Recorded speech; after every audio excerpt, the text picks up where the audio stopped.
What's good, Baltimore? I am very happy that you decided for some reason to come see a second episode of this series and listen to me talk again. Thank you. Today, I have chosen to place us in the beautiful Point Park. It's got to be like a brand new area to the Inner Harbor, because if you look on Google Maps, if you look up Point Park, it's still just this construction zone, and it doesn't show any of this gorgeous little, all these cool benches. They planted a bunch of really nice trees here. It's got this, gravel layout here, and you get a gorgeous overview of, and I know you can't see the entirety of it, but you can at least see our iconic Domino Sugar building all the way in the back there. And, the rest of this horizon is just, water and buildings. And right behind you, I wish I could show that as well. I wish you got like a 360 view of where I am right now. Right behind you, you've got these massive, brand new, modern buildings and all these fancy boats and yachts and stuff. But yeah, the Inner Harbor has always been a really nice area to go and just relax. I mean, the water, if you just sit out on any of the piers, if you sit out on any of the docks here and just look out at the water, it's really calming, especially when you're here at, what is it? It's like 8:30 in the morning. So all I see are a couple people running and walking through the park here. It's very quiet. I do hear this distant clanging of machinery, but I'm assuming that is the factory, pumping out sugar in the distance. But welcome to episode 2 of What's Good Baltimore. This week, what's new? What's new this week? Well, I guess I can dedicate this episode to my lovely dad, who just passed his 52nd birthday. So, happy birthday, Dad. I just recently saw him. We celebrated with him. He got this little beach house in Seaside Heights in New Jersey, where I am from, if you remember. He got this little house. He brought his fiance. He brought my siblings. I've got a pretty big extended family, and we just got to relax on the beach. I got to hang out, talk to him. It was very nice, and it was a continuation of just a multi-week, bonanza of traveling that I've been involved in.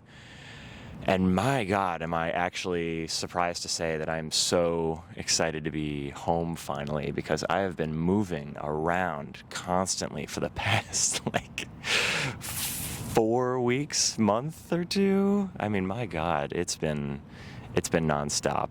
I told you guys about Missouri. I took a little trip to London after that.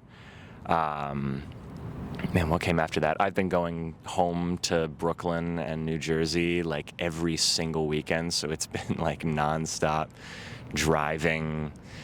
And don't get me wrong, it's not too bad. It's like a 3.5 hour drive that used to completely just obliterate me every time I did it. But now, I've gotten very used to the drive, and it's gotten a little peaceful. I pump on the tunes, I throw on a podcast or something. Shout out Hello Print Friend for just giving me an hour's worth of educational talking to listen to with the world's finest printmakers there are known to man. If you're a printmaker, then you should be listening to either Platemark or Hello Print Friend. I only wish that I could be as helpful to other printmakers as those two podcasts have been to me. So check them out for sure. What was I saying? Yeah. After that, man, what was I doing? In Brooklyn, I've just been exploring. I love Brooklyn. I love New York City. If I wasn't here in Baltimore, I would 100% be there. I grew up in New Jersey, so it's the city for us Jerseyans. So after that, I took a trip to Chicago, and I also got to see Cincinnati and a little bit of Kentucky because I don't know anything about geography, turns out that Cincinnati and Kentucky are right on the border of each other. So, you could easily just cross one little bridge and boom, you're in another state. So I got to technically see 3 new states in one. And it was, yeah, it's weird because, all this traveling, I assume that I'm not exactly sure what I'm looking for when I travel, It's always to explore a new place, right? It's always to, I heard London was cool. I heard Chicago was cool. I've been hearing about Cincinnati. I've been hearing about all these places. And of course, my first instinct is, I want to go there and I want to see the city. But, I always go there looking for something else. And I think what that is inspiration, because as an artist, and I'm sure other creative minds can agree, the experience of new things is what kind of keeps, our creativity fresh. I get the ideas flowing every time I leave Baltimore. Not to say that Baltimore isn't inspiring. I've designed plenty of things and sketched plenty of little drawings that are all just appreciative of my my local scene and what goes on here and the experiences I have here. But just getting outside of what you know and getting outside of your comfort zone, I think it's really healthy and beneficial to your creativity. You get to kind of see things you didn't know were there, and you get to experience things that are unexpected.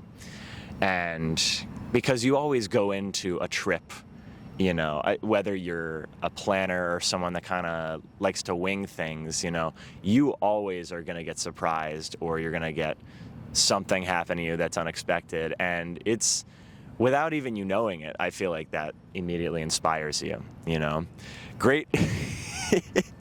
Great example. God, this Chicago trip was fucking cursed because I show up to the airport. How'd I get there? Yeah, I did. I took the train. I took the light rail all the way to BWI, and my flight was supposed to leave at 6 p.m. for Chicago, and I was supposed to get there at 8. It was going to be a quick hour-and-a-half flight. It was going to be easy, no problem. Well, I get there, and it gets delayed, and then it gets delayed again, and then it gets delayed again, and then it's not till midnight that finally me and all the other people that I've been chatting it up with that have been waiting to see what the hell's going on, we see, boom, canceled. And everyone starts freaking out. Everyone's screaming. Like, plenty of people are, like, in the background, like, what the fuck? Like, what? And there's just a long line forming right in front of that poor concierge in front of that gate. And so, yeah, I hit up the people that I was going to see, and I'm just like, well, sports fans, I've got some bad news. And I get rebooked for a flight the next day, for a flight that is from, it's going to take off at 7 a.m. and it's going to get in Columbus, Ohio at 10 a.m. And then I'm going to wait in Columbus, Ohio for 4 hours and then arrive in Chicago at 4 p.m. So, as you can imagine, my trip immediately from that point was like, well, shit. I've just had 24 hours of this trip taken away from me. This is like a one-time thing. But even then, I'm an optimist, and I, even in situations like this, picture, well, the trip's still there, you know. A day's been taken away, but I still get 2 days, you know. I'm still going to make the most of those 2 days. And yeah. And this particular trip, you know, I've been moving all around for the past couple of weeks. You know, I've barely been home here. It's been insane. But this particular trip, the Chicago trip, it's inspired me in a new way, because a little info about me. If you haven't already seen any of my work, I post everything either on my website or on my Instagram. And I work primarily in wood. I carve wood. And that has always been something really special to me. I found that medium over the course of time. You know, my mentor, he was a wood carving printmaker. And his mentors, they were all woodcut artists. And he would always show me woodcuts, you know, when he was trying to inspire me. Because I started off in 2019 as an illustrator. You know, I was inspired by comic books and graphic novels. I was inspired by Scott Pilgrim and Headlopper and all these like action comics that maybe had a little bit of like romance or some sort of psychological thriller aspect. But, you know, he would show me printmaking. He'd show me one of the oldest forms of art making in history, the carving of a block of wood and then printed onto either paper or textiles. And over time, I really fell in love with that medium, not just because of how it looked. You know, I loved the wood grain. I loved the picture of it. I loved how large you could get with it. But I loved the symbolism behind it, you know? It's the permanence. You know, every carving, every piece of wood, every cut you make into this block of wood is completely permanent. You know, you can try your best to go back in. You know, I've done it before where I had a woodcut and I accidentally nicked off this really important part of someone's eye in a piece, in a portrait, and I couldn't leave it like that. It was detrimental to the composition. So I took wood glue and tweezers and I put it back together, and I think we're good. No one's noticed except me, but that's because I know it's there and I see it every time. But, you know, it's one of those things where it's like you have to be careful about your carving, or you can go into it, you know, more expressive and just, you know, carve and not think second about it. It's very symbolic to, you know, the choices we make and the experiences we have, where it's like you can go through very carefully, you know, avoiding problems or issues, or you can just, you know, go into that thing, and when something bad happens, when a carve is made that you don't like, you just say, well, the wood block decided that, you know. I've always told anyone that I've mentored or taught wood carving to, any of my students in my workshops, I have always said, the wood makes the decisions first, you make it second. You know, you cannot control this physical matrix. If your hand slips, if it makes a carving, like that's it. You're leaving it. Trying to reverse the past, trying to undo it, is only going to make you resent the piece more. It's only going to make you, it's going to take away a piece of the value you have of this block, where you could just say, you know what? It's part of it, and it's part of the story now, and I'm going to have to live with it. You know, this was decided. And yeah, so woodcut's always been special to me. And because I have such a personal connection to this physical, traditional medium, I find myself making work that is really personal to me.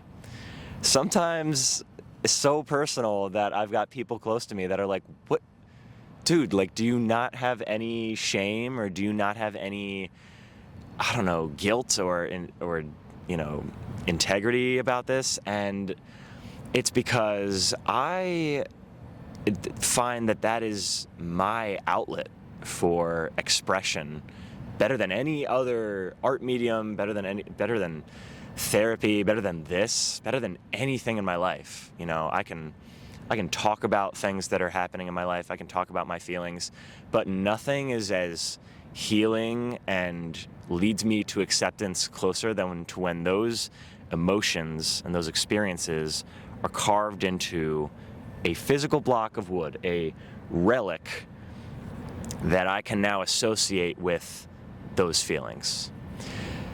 And this is what, to kind of backtrack a little bit, this is what my entire thesis in college was about. I locked myself in my studio, and for an entire year, I made these large-scale woodcuts that were all about this very conflicting, depressing collection of emotions that I was having at this period in time, because I had been away from home for so long, and especially, being locked in the studio, I wasn't seeing my family, I wasn't seeing my hometown friends, which I still kept in touch with most of, and I began to experience this phenomenon mentally of really questioning, my feelings towards my home. Because this whole time, I had been telling myself, there's nothing left for me in the suburbs of New Jersey. There's nothing left for me on the Jersey Shore. I need to leave. I need to find myself. I need to be something greater than my hometown. I need to jump past the picket fences. I need to, become more than the people I've been around. And so that led me to go to art school. That led me to move away. That led me to live in Baltimore and pursue a career in art. And, it was at this point in time where I'm a senior in college, where I'm starting to experience, a kind of conflict inside myself, where I'm like, well, I feel like I abandoned them. I feel like I've left a lot of people behind, and I left a lot of, I don't know if you want to say like heartbreak or sadness, or I don't know. It feels like in doing so, in trying to escape my hometown and in trying to become something better than how I was raised up, I left a lot behind, and it's something that you don't have control over missing. I didn't think I would miss my hometown friends. I didn't think I would miss my home. I thought once I moved to the city in Baltimore, I'd be like, forget about them. I've got something better going on. I've got my art. I've got my friends here. I've got the city. This moving, thriving environment. There's no way I'm gonna miss home. But you end up regardless thinking about your hometown friends and your family, and you think about what you're missing. I mean, a couple months into this thesis, I finally went home for the first time for it must have been a holiday. It must have been like Thanksgiving or Christmas. And I'm just thinking, I'm like, dude, my brother and my sister and my dad, they all look different. My family members, they're growing up. They're looking different. Things are changing. They've got like little inside jokes that they're laughing about. They've got a really good relationship with one another. And sometimes I come home and I feel like, I've missed out on that. I've become this elusive figure that I didn't want to be. I always wanted to keep that connection with my family and my friends. But, I find myself during this period, I come home and everything's different and everyone's moved on without me. And that's what I wanted. I wanted to move on without them. And so it is only right that they move on without me. And then I can't help but feel sorry about that. I'm like, oh my God, this is... So, that is to say, this collection of emotions I'm experiencing at this period in time, all I can think to do is this is what I should make artwork about at this pivotal moment in my life where I'm about to change everything forever, where I'm about to really make the final decision of where I'm going to be in life, where I'm going to stay, what I'm going to be. I want to make a physical collection of work that has to do with this decision, this emotion, because I want to remember how that feels. I want to remember the pain. I want to remember the happiness. I want to remember the everything, you know? And so the main, priority in this whole series was this massive 4x8 foot woodcut. And this featured like 50 people that were close to me in my childhood. I dove deep into everyone influential in my life from, my whole childhood and everyone that I was with in New Jersey. And I chose 50 to fill this massive canvas with. And all of it is memories. It's good memories, it's bad memories, it's regrets, it's, people I left behind, it's people I've hurt, it's people that have hurt me. And it's just painfully honest.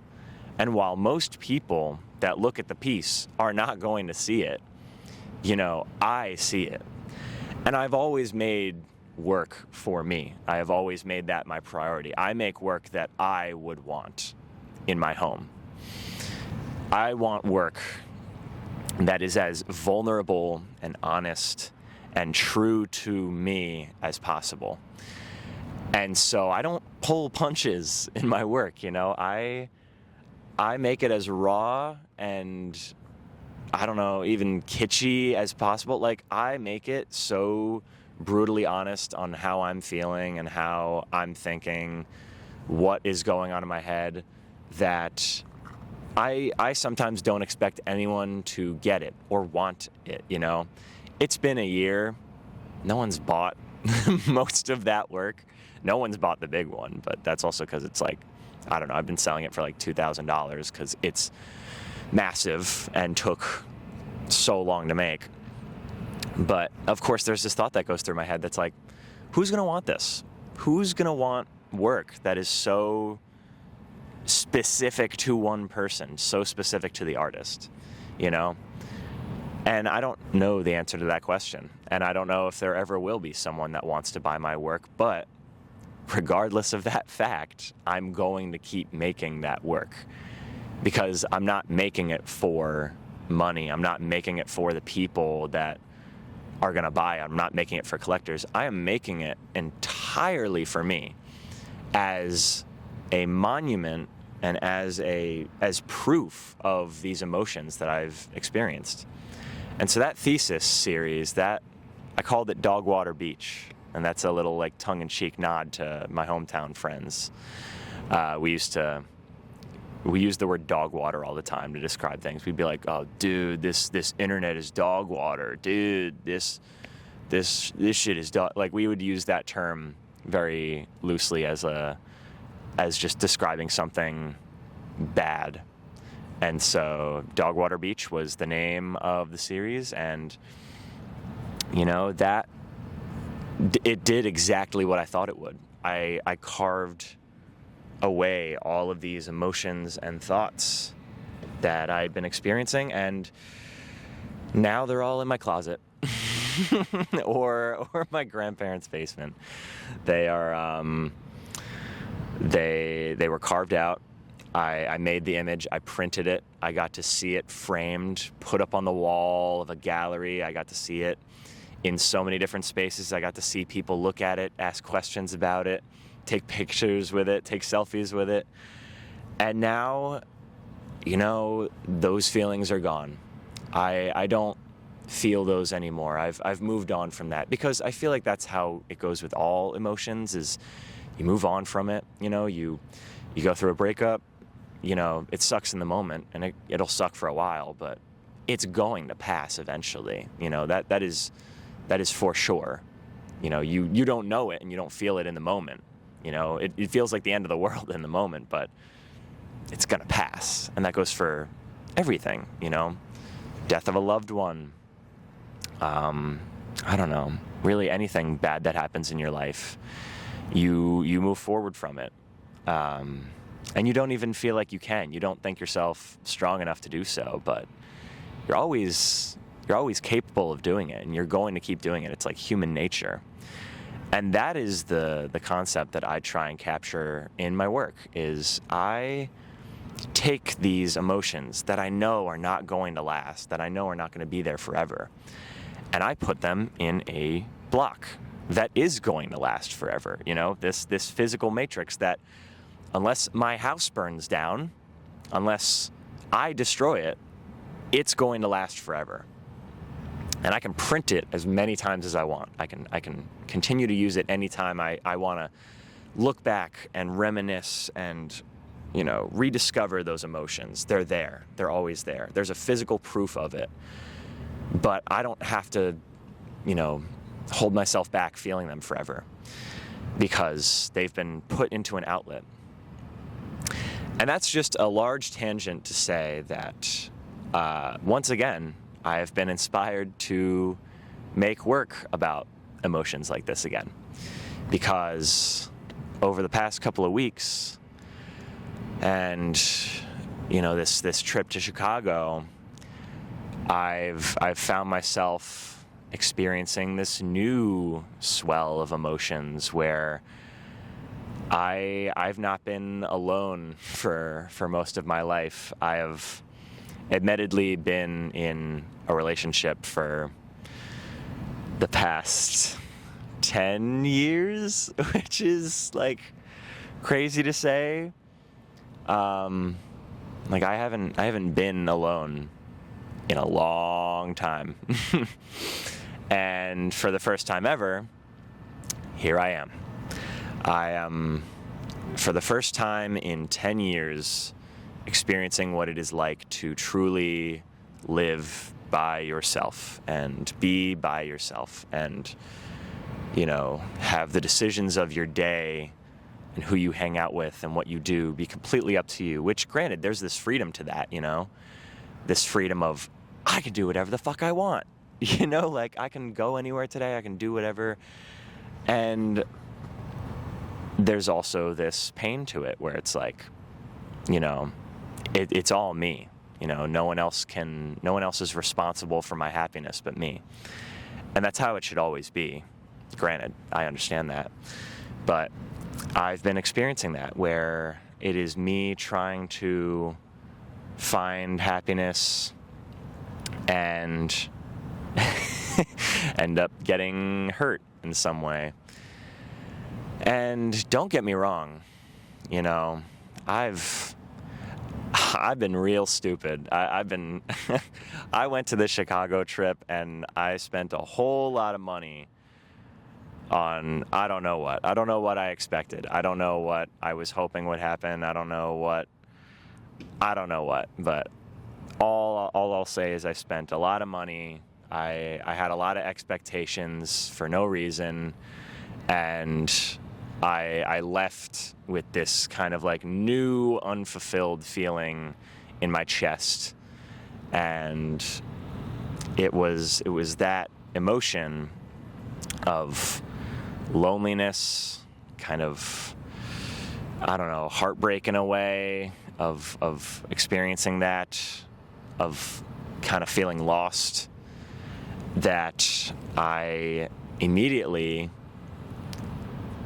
wanted to carve. And so as soon as I got home, like the moment my feet touched the floor of my apartment again, I got right to my desk and I started drawing. And I didn't sleep. I just drew. I drew everything that I was thinking about in the moment. I drew the emotions. I wrote words. I wrote what I thought. I wrote how I felt. I put it all on paper. I put it all out there, knowing that it would make something beautiful when I finally brought it to a woodblock. And so, you know, for the next couple of weeks after that, even while I was in Seaside with my lovely dad, there's my little alarm to tell me that I've been talking for too long. Even when I was in Seaside with my family, you know, I was in the corner just drawing it out, making these pieces, making these illustrations that perfectly, in my opinion, conveyed how I was feeling right then and there. And granted, we're not long after that trip, and I still do feel some of those emotions, but that's important, you know, because I know that everything I'm feeling right now will pass. None of those emotions, regrets are going to last forever. And so the way that I help myself get through it, I carve it into a block of wood. And that is exactly what I'm going to be doing. This morning, around 10 a.m., I'm going to go meet with my close friend Matthew, who's an amazing photographer that I met at MICA. He's going to help me get some images printed and get them onto a block, because I'll share this here and here. Like, I'm way too meticulous with my work. I sketch everything out. I reverse the image. I print it onto the block. Like, I need everything to be perfect. I'm not as genuine as a lot of other artists who are just like, oh yeah, I draw right on the block, or like I do. No, I literally need every step of the process to be calculated and perfect, or I'm gonna hate the piece. That's how I work. But I'm gonna start on the first one. I've been posting images here and there. I literally made like 5 pieces just about this one weekend alone. I titled it Sleepless in Cincinnati. And I think the premise of it is foolishly, you know, making decisions based off of infatuation, you know, going somewhere, chasing something when you don't even know what you're chasing, you know, kind of just jumping into a situation without thinking twice, without your protection in mind, without really thinking like, is this a good idea? Is this going to work out the way you thought it would? Is this smart? Because I feel like all the decisions I made to lead to this group of pieces, the answer is no. And so, you know, the lesson to be learned from myself, the lesson that I'm teaching myself through making this artwork is, you know, don't do that again. You know, don't let your obsession with the idea of something lead you to break your own heart. But at the same time, here I am, kind of encouraging myself to do so. I want to experience heartbreak. I want to experience, you know, negative feelings. I wanna experience life in that aspect, because that's what inspires me to make work. If I sat around inside all day and did nothing, I probably wouldn't get hurt. But I would have nothing to make art about. And so a lot of my work ends up being sad typically, because it's usually the bad emotions, it's the unfortunate circumstances of my life that I make work about. But they're important because they're lessons that I learn, and they're experiences that I don't want to forget. They're moments that I want to remember forever, for good or bad, because they taught me something, or they made me feel something that if I don't get them on paper, if I don't get them on this block, I'm going to forget what that feeling was like. And now that they're drawn out, now that they're physically made, I can look back on this emotion, this feeling that maybe I've never experienced before, and I can always remember, you know, that's how it felt in that moment. And so to any other artists out there, or I mean, honestly, this should apply to everyone, like, go out and get hurt. Don't keep yourself from the world because you're afraid of getting hurt, because you're gonna get hurt regardless. But when these bad things happen to you, when tragedy enters your life, when unfortunate circumstances, come to play, make art about it. Talk about it. Make something beautiful from it, because I'm sure there's billions of other ways to work through your emotions, but don't let something negative control you. Don't let something negative be the thing that drives you. Be the thing that controls the emotions. Take control of them. Acknowledge that they're there. Acknowledge that you feel that way, and turn them into something good. Make art. Make a poem. Write about it. Make a journal entry. Do anything with them, I journal myself, I write everything down. I don't always get to make pieces about the things that happen in my life, so I write every other day or so. But do something with those emotions. Don't just keep them here. Don't just let them sit.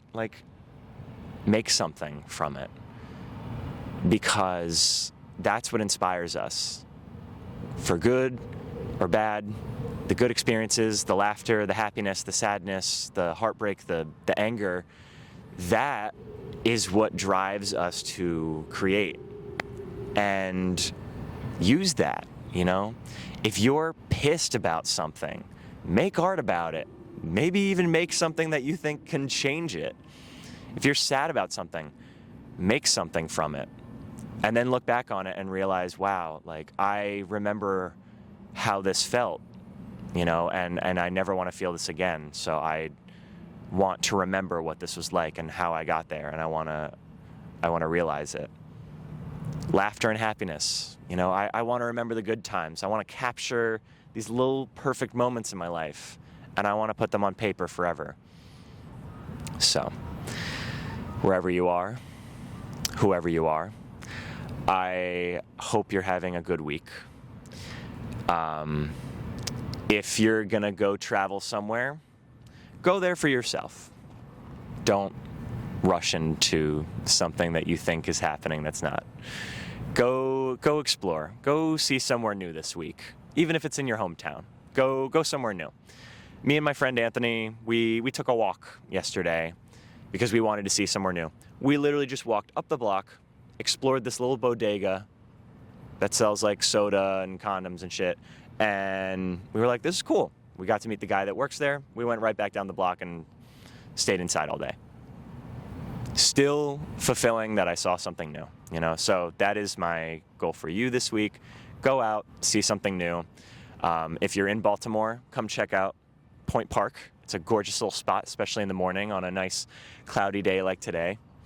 And yeah, thank you all for listening again to another episode of me just rambling. And I'll talk to you guys next week. I hope you're doing well. And whoever you are, wherever you are, I thank you for being here for me, and I will always be here for you. Goodbye. I hope one day I get to go inside of that crazy building. I don't know if I'll ever get the chance, but what goes on in there, man? How is sugar even made? What are they doing in there?